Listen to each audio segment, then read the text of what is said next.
Здравейте! Днес продължавам с кратката ми поредица за помощните вещества в лекарствените форми, като днес ще говорим за свързващите и разпадащите вещества. Свързващите вещества, тяхната основна функция е да свързват таблетата или гранулата заедно, както и да предават кохезия на праховите частици. То, разбира се, трябва да са съвместими с лекарствената формула.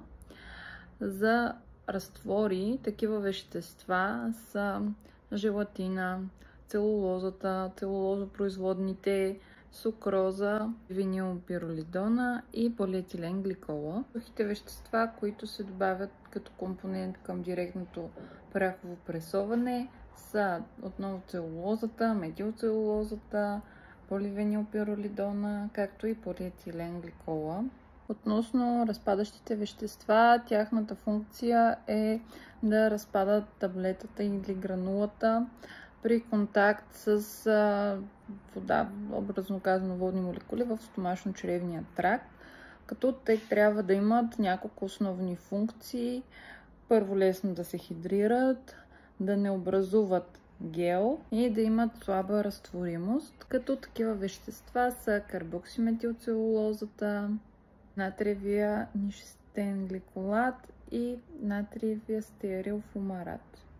И като бонус към това видео ще поговорим малко за убиващите вещества, чиято функция е да покрият лекарствената форма с цел да я направят по-лесна за поглъщане, по-лесна за идентифициране, както и да я предпазят. Такива покрития могат да бъдат филмови покрития, захарни покрития и покрития чрез пресоване в таблетната машина. За тази цел най-често се използват метилцелулоза, хидроксипропилметилцелулоза или само хидроксипропилцелулоза. Надявам се това видео да ви е било интересно.